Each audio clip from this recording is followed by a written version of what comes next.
Hello guys, welcome back to my channel. So today we are gonna talk about Never Lie by Freda McFadden. মানে কি বলবো বুঝতে পারছি না, বইটার লাস্টের টুইস্টটা এত অসাধারণ ভয়ঙ্কর সুন্দর ছিল। হ্যাঁ মানে আমি সিরিয়াসলি মানে বুঝে উঠতে পারছি না যে আমি বইটাকে কিভাবে ডেসক্রাইব করব।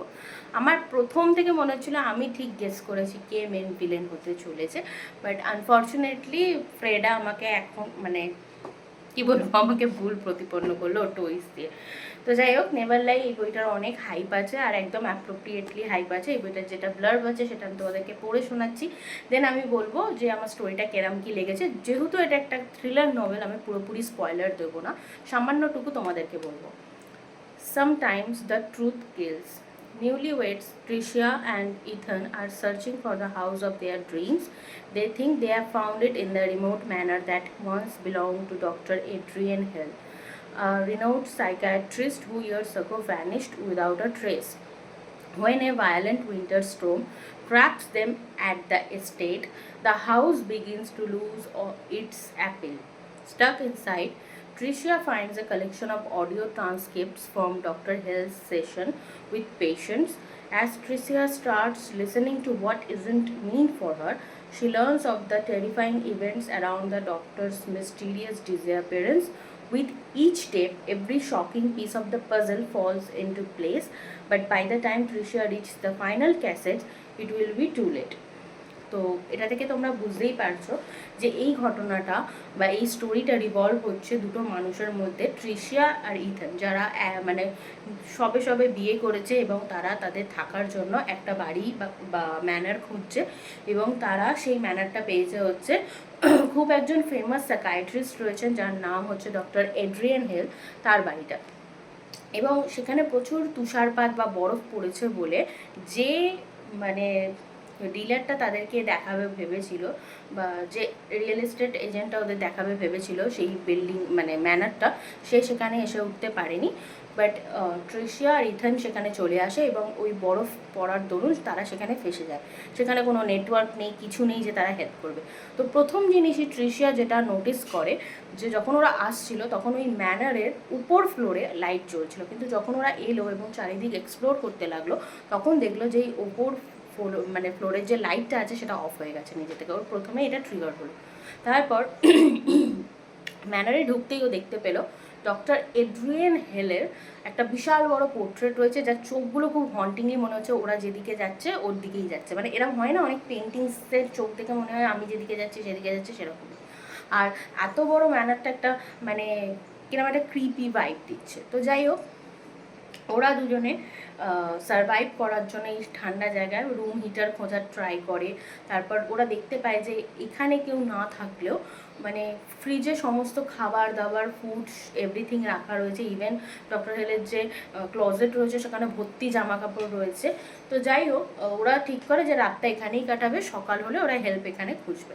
তো প্রথম রাতে কি হয় যে ট্রিশিয়া কিছু জিনিস ফলো করে, যে কেউ যেন চলে যাচ্ছে, কেউ যেন দরজা খুলছে, এরকম সব আওয়াজও পায়।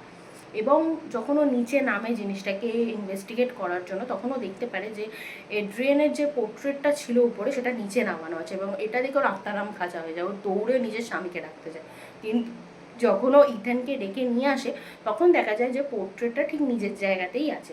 তো এই রকম ছোটো ছোটো জিনিস এছাড়া দেখতে পাই যে যেখানে ডাস্ট পড়ে আছে সেখানে পায়ের ছাপ রয়েছে, যেন কেউ রিসেন্টলি এখানে হেঁটে বেরিয়েছে এইরকম।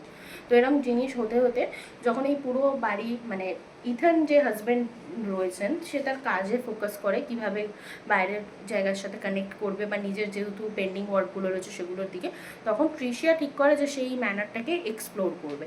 এবং এই এক্সপ্লোরের দরুনই একটা বুক র্যাক রয়েছে ডক্টর হেলের, এবং সেখানে যে দ্য শাইনিং বলে বইটা রয়েছে ওটা উনি পড়বেন বলে ঠিক করে।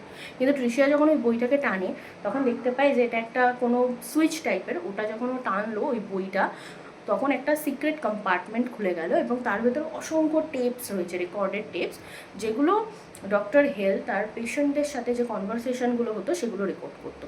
তো ট্রিশিয়া প্রথমে মানে ওই জায়গাটা দেখে ভেবেছিল যে যখন পুলিশ এসেছিলো ইনভেস্টিগেশন করেছিল ডক্টর হেলের ডিসঅ্যাপিয়ারেন্স নিয়ে, মানে এই বাড়িটা যার ডক্টর এড্রিয়ান হেল, সে 1 বছর আগে ভ্যানিশড হয়ে গেছে, তার কোনো ট্রেস পাওয়া যায়নি, তার ডেড বডি পাওয়া যায়নি। তো পুলিশ যখন ইনভেস্টিগেশন করেছিল তখন স্বাভাবিক এই রুমটা তাদের হয়তো চোখে পড়েনি, এই রুমটাতে ফার্স্ট টাইম ট্রিশিয়াই ঢুকছে, কারণ প্রত্যেকটা টেপ ইনট্যাক্ট রয়েছে।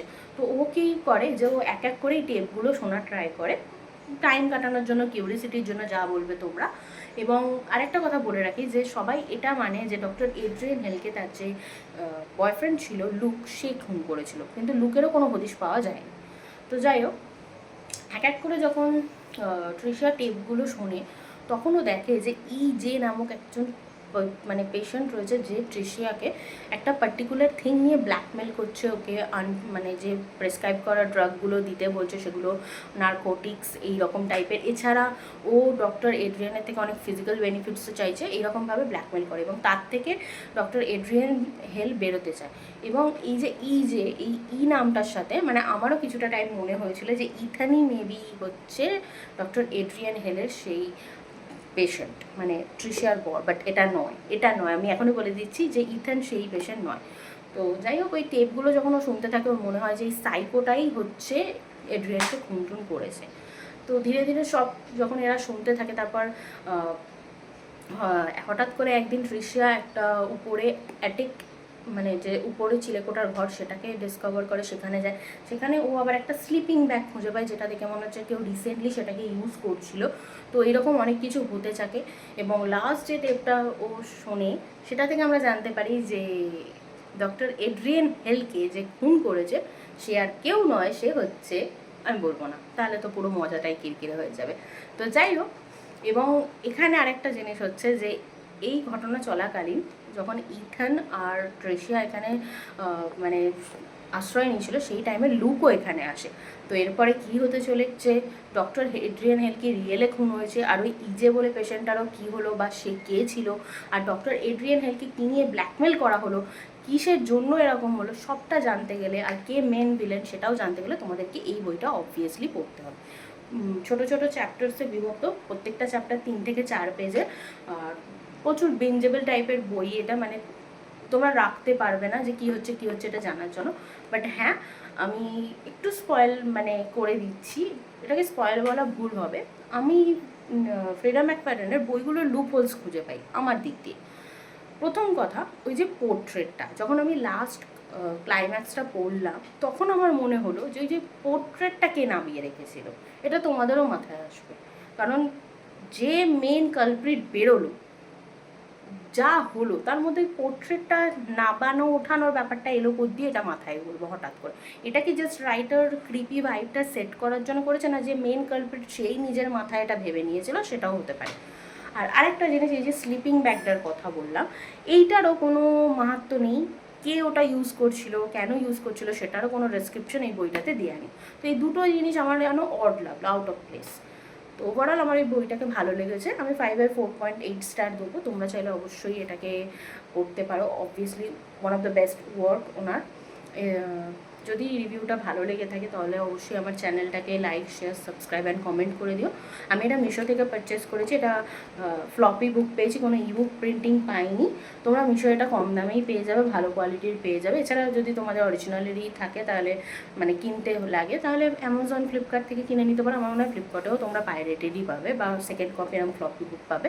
তো অ্যামাজন থেকেই নেওয়াটা বেটার হবে, বাট অ্যামাজনেও এখন পাইরেটেড বই বিক্রি হয়, বলাটা খুব মুশকিল। তোমরা কোনো বুক স্টোর থেকেও নিতে পারো। যাই হোক, দেখা হচ্ছে নেক্সট ভিডিওতে, টাটা।